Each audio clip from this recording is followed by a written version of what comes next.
Hi everybody, welcome back to chemistry. In this video, we're going to start chapter 3, which is all about ionic bonding and simple ionic compounds. So far, I mentioned that if I don't tell you otherwise, you're going to want to assume that an atom is neutral. And that's still the case, but we're getting into that point in the quarter where we are going to find some atoms that are not neutral. So we need to know what those are and how it happens. So there are two different types of chemical bonding. There's ionic bonding, which happens when atoms lose or gain electrons to form bonds or to bond with each other. And then there's covalent bonding, which is where atoms share electrons to form bonds. In this video, we're going to be talking about ionic bonding. But in the next chapter, we'll get into covalent bonding. For today, let's focus on ionic bonding.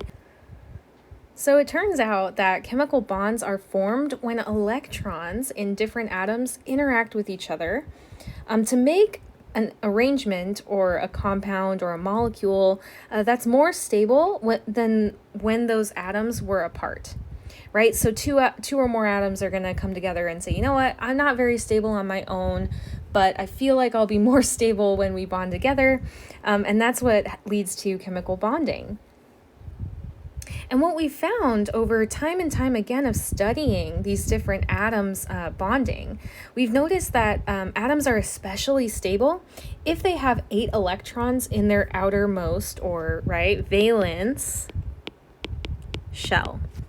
Outermost or valence shell. This useful rule of thumb is called the octet rule.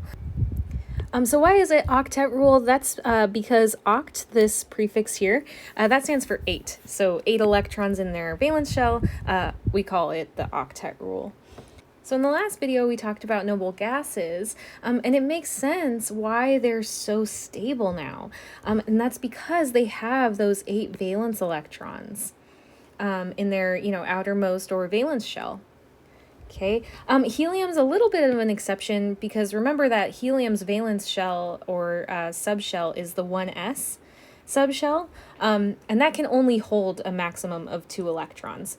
And that would be a full shell. So it's got a full valence shell with just the 2 electrons, and that's okay. It's still super stable because of that full shell. So when atoms lose or gain electrons, remember that they're no longer electrically neutral, right? Now they have a charge, whether it's positive or negative, they still have a charge. So we call these charged particles ions. So they're no longer just atoms. Okay, anytime an atom has a charge, we call that an ion. Specifically, we have a different name for ions that are positive and ions that are negative. So cations are positive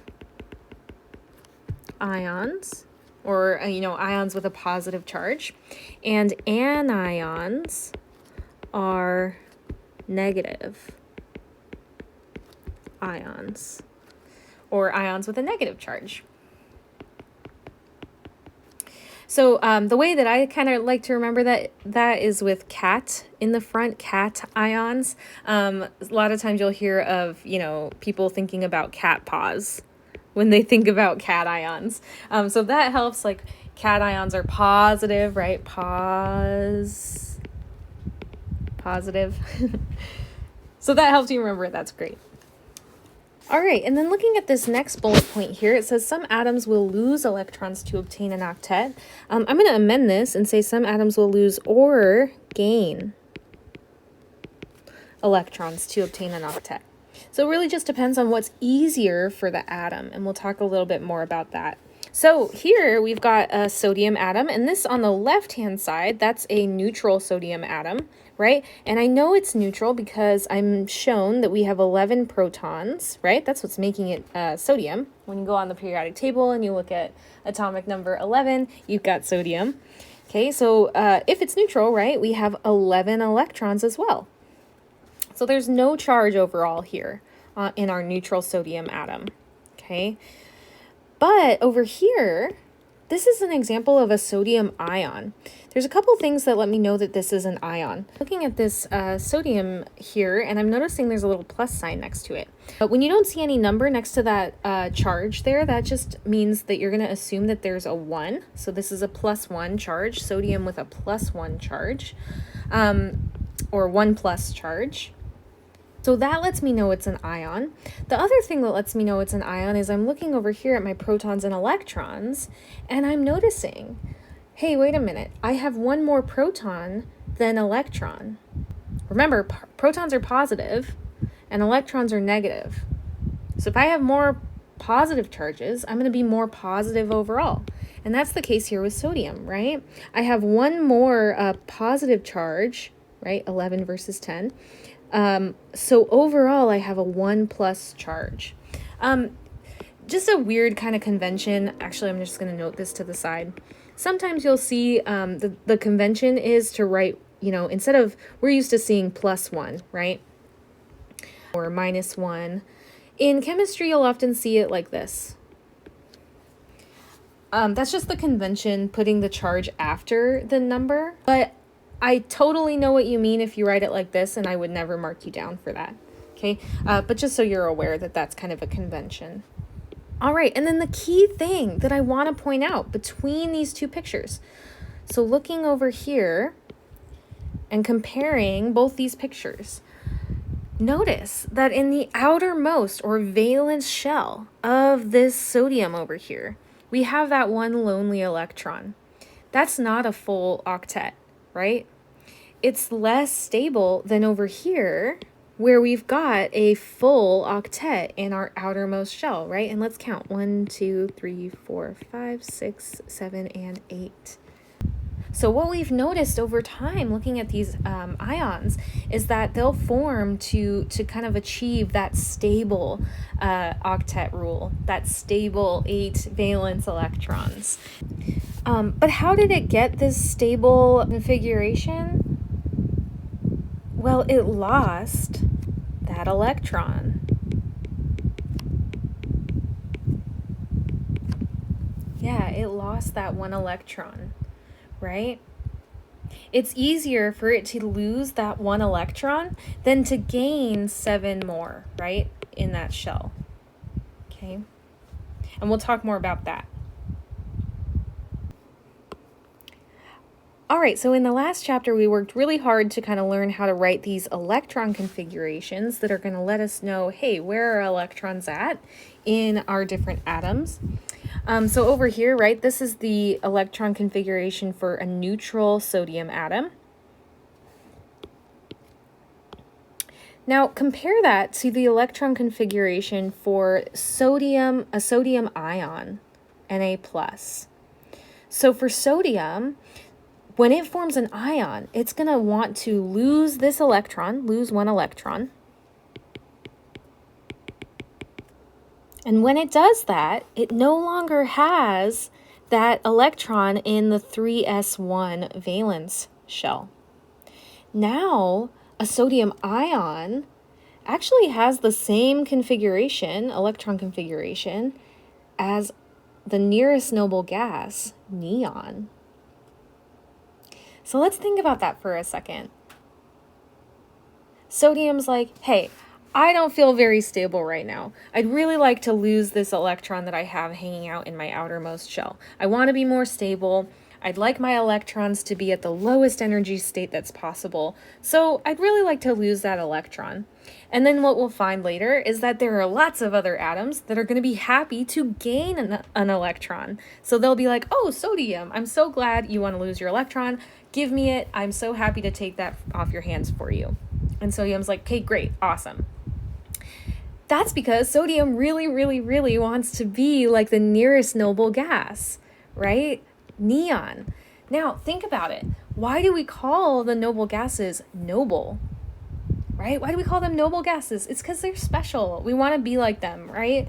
A sodium ion actually has achieved its goal of being like neon. It has the same electron configuration as neon. So we would say, we have a special term for this, and that's called isoelectronic. We would say that these two are isoelectronic, or the sodium ion is isoelectronic with a neon atom. All right, so let's practice this a little bit. What is the electron configuration of magnesium? Magnesium. All right, let's go over to our handy periodic table here, and let's first just locate magnesium. Looks like magnesium's over here. Let me actually do that in blue. Magnesium's over here.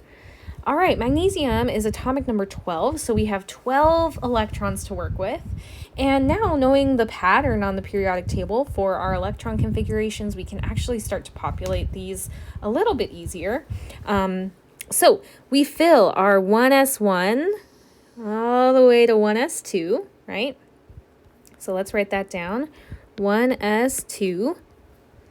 Then we get through 2s2 all the way, right? So 2s2, hopefully I'm not making you dizzy here. And then we get to 2p's, and we fill all of our 2p's, right? We get all the way past neon there. So 2p6, right? 6 is a full p subshell. All right, and then we get all the way through, what is the next one? Yeah, 3s2. 3s, and we fill it with 2 electrons. So let's just double check that we did this right. So we've got 6 plus 2, which is 8, plus 2 is 10, plus another 2 is 12. Perfect. So that's 12 total electrons that we've accounted for, which is great because magnesium has a total of 12 electrons. So that's the electron configuration for magnesium. So looking at magnesium, how many electrons does magnesium need to gain or lose to achieve an octet? And I want you to think about this, right? Magnesium, in terms of the periodic table, remember, magnesium wants to be like a noble gas. So let me just mark where magnesium is. Magnesium's all the way on the left. It wants to be like the nearest noble gas. So thinking about it, right?